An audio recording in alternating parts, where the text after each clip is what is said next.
To the world, she was Kathryn Grayson, MGM's singing angel. Her soprano voice was the sound of Hollywood's golden age, and her on-screen persona was pure perfection. She was the star of massive hits like Anchors Away, Show Boat, and Kiss Me Kate, a woman whose image was synonymous with wholesomeness. But what if that perfect image was just that, an image? What if the angelic voice of MGM was hiding a secret life, a life that could have shattered her career and tarnished her reputation forever? For decades, whispers of torrid, scandalous affairs with some of the biggest names on the silver screen have shadowed her legacy.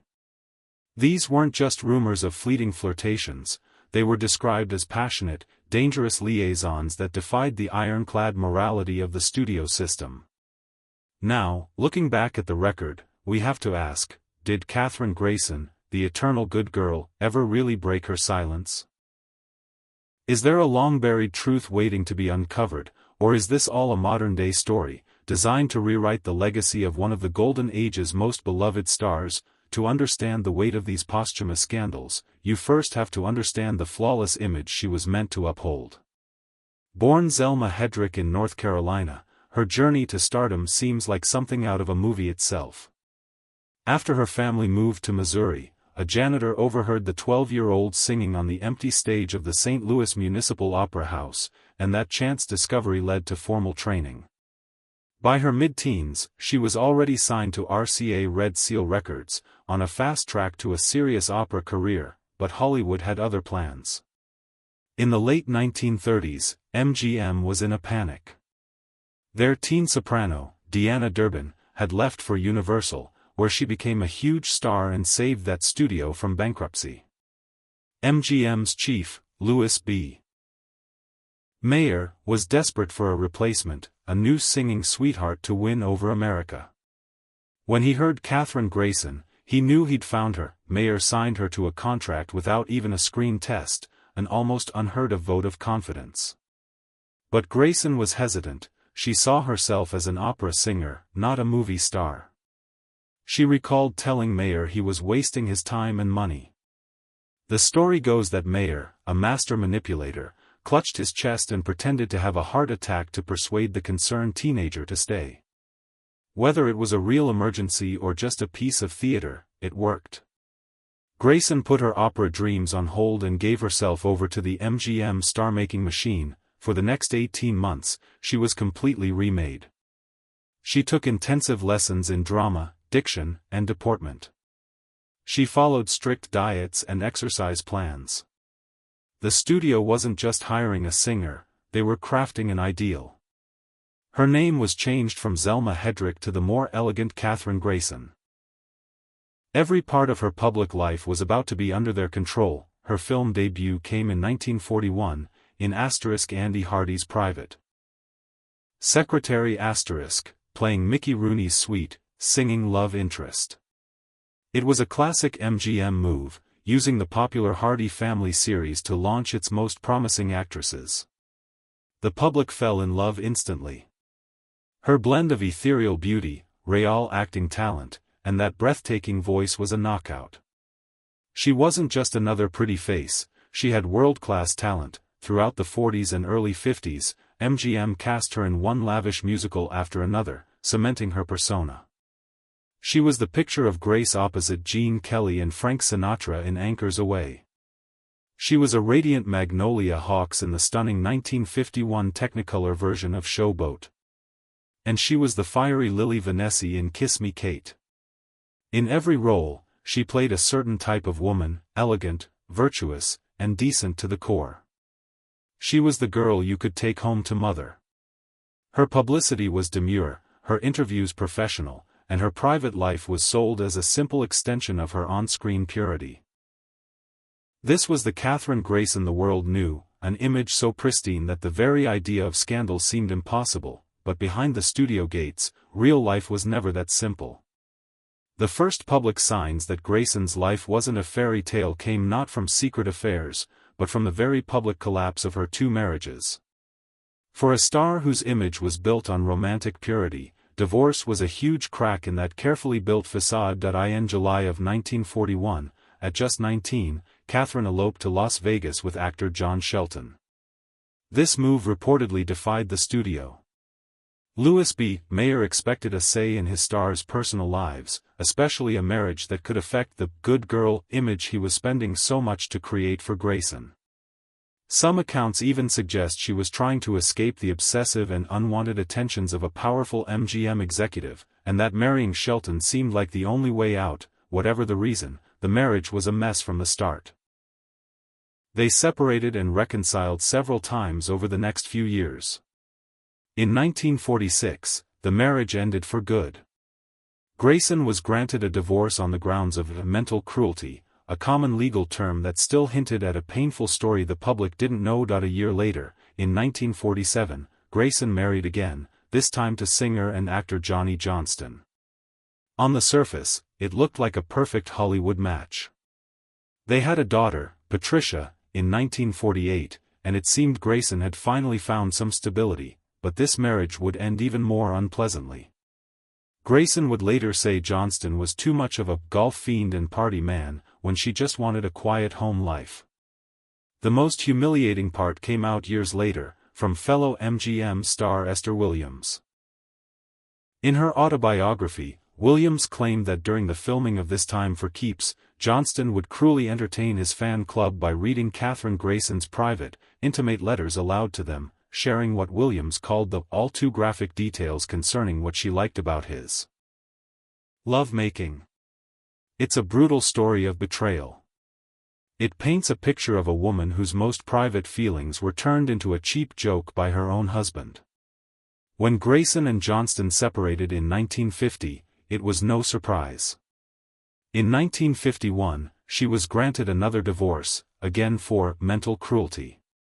After 2 failed marriages and the private agony of Johnston's betrayal, Kathryn Grayson, at just 29 years old, would never marry again.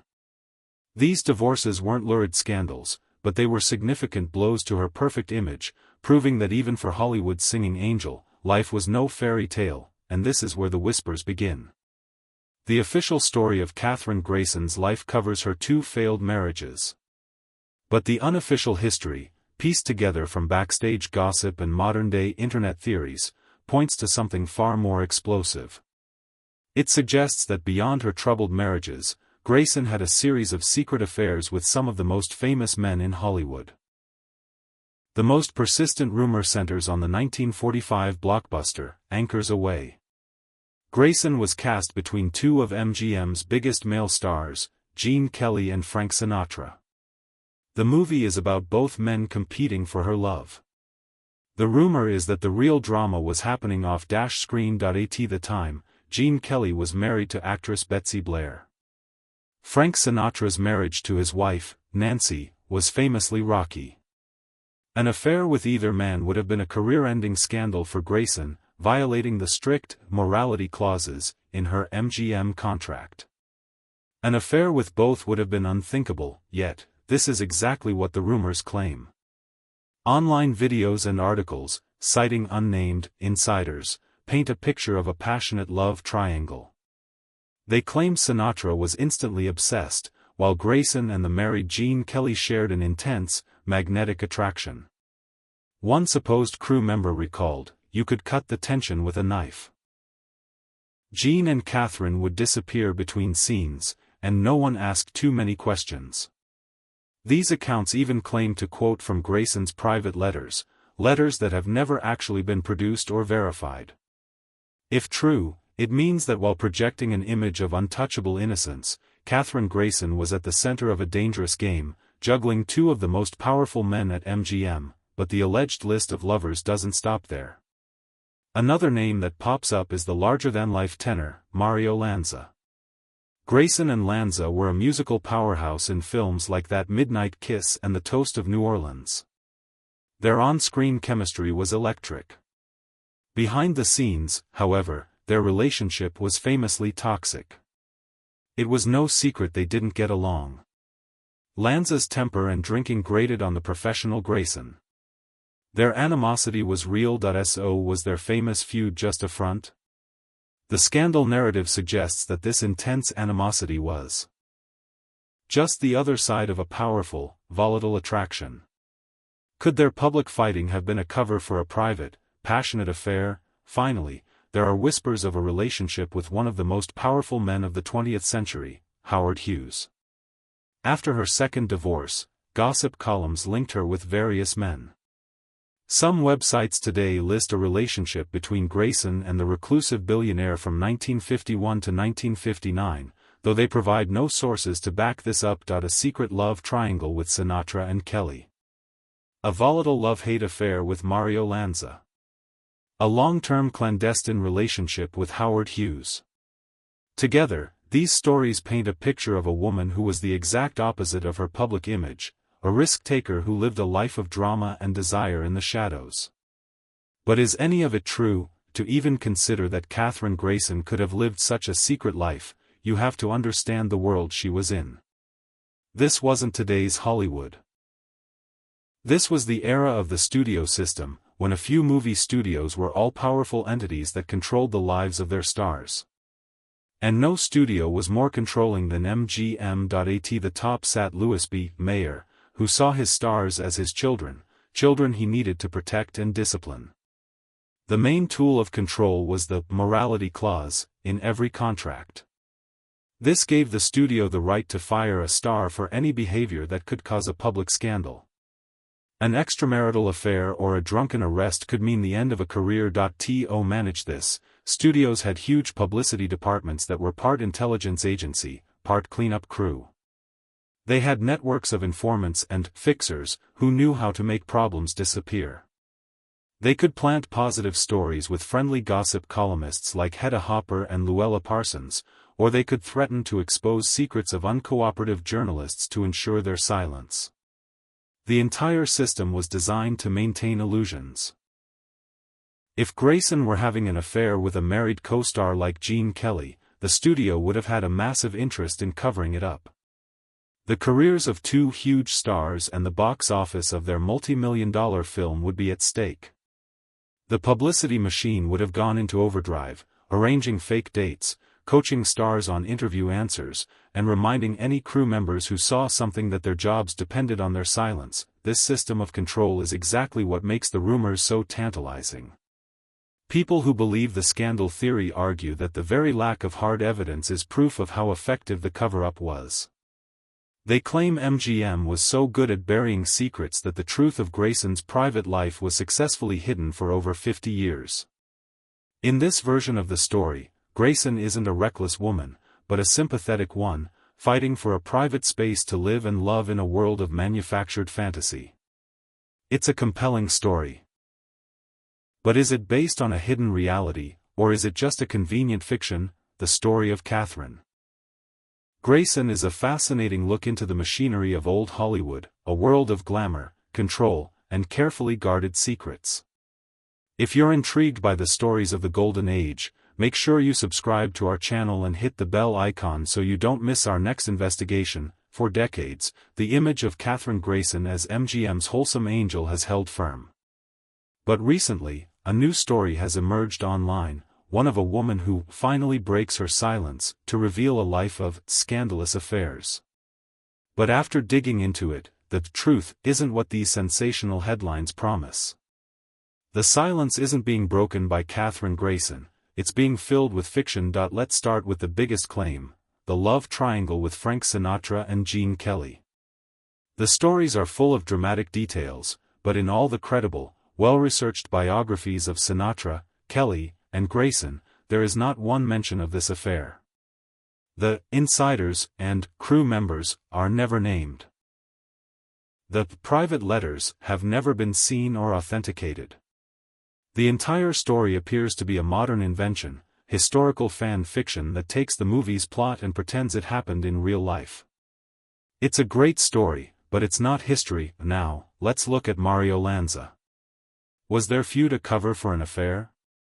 The historical record points in the exact opposite direction. In a 1988 interview, long after she had any reason to hide the truth, Grayson explained why she never wrote a tell-all memoir. Publishers wanted dirt, and that wasn't her style. "I'm a Pollyanna," she said. "I had to stop writing because I love everybody and I was saying everyone was beautiful. I just happen to think people are pretty wonderful. That doesn't sound like a woman secretly carrying a torch for a man she publicly feuded with. Their rivalry was exactly what it looked like, the clash of two very different people under a lot of pressure. And what about Howard Hughes? The claim of an 8-year relationship is completely unsubstantiated. Reputable biographies of Hughes, which are very detailed about his romantic life, don't mention Kathryn Grayson. The rumor seems to exist only on internet databases that let users submit information without any proof. It's smoke without a fire. So where does this breaking the silence narrative come from? It comes from a modern online content machine that thrives on manufactured scandal. It takes a few real details, Grayson's 2 divorces, her feud with Lanza, the cruel story about her husband reading her letters, and uses them as a kernel of truth to build a much bigger, more scandalous lie. The title, Kathryn Grayson Finally Breaks Silence, is the ultimate clickbait, because she never did. In fact, she did the opposite. Her Pollyanna statement was a clear refusal to play the scandal game. The real story isn't about Kathryn Grayson's secret life, but about how easily legacies can be twisted online. She was a woman who endured real pain. She was divorced twice. She suffered a miscarriage. She was publicly humiliated by her second husband. Those were the real struggles of her life. They just weren't secret, scandalous affairs. The silence was never broken because, when it came to these rumored affairs, there was nothing to break the silence about. The real story is that her dignified silence is now being used to create a fiction she herself would have hated. In the end, the investigation into Kathryn Grayson's scandalous affairs leads to one simple conclusion: the biggest scandal is the one being manufactured today. The story of a hidden life of torrid romances is a modern myth, built on unsourced rumors and a desire to create drama where there was none. Kathryn Grayson's real story is one of a dedicated artist and a resilient woman. She was a child prodigy who traded a promising opera career for Hollywood fame, a choice that put her under the immense control of the studio system. She was a total professional who created iconic performances in some of the most beloved musicals of all time. Her partnerships with giants like Gene Kelly and Frank Sinatra were products of talent, not secret passion. Her private life was marked by real heartache, not a string of affairs. The pain of 2 divorces and the betrayal by her second husband were the dramas she endured with a public grace that's hard to imagine today. Her refusal to write a kiss and tell book wasn't the act of a woman hiding secrets, but of someone who chose dignity over drama. She was, as she said, a Pollyanna who preferred to see the good in people. Her story is a powerful cautionary tale about our modern information age. It shows how easily a legacy of professionalism and grace can be twisted into clickbait. The real Kathryn Grayson wasn't a sinner pretending to be a saint. She was a supremely talented performer who navigated a difficult industry with elegance and strength. Her legacy shouldn't be defined by fabricated affairs, but by the beauty of her voice, the charm of her performances, and the quiet dignity with which she lived her life. That is the truth worth remembering. What are your favorite Kathryn Grayson movies? Do you think the myths of old Hollywood overshadow the real stories of its stars? Let us know in the comments below.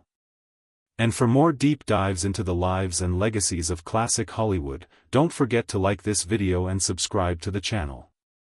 Thanks for watching.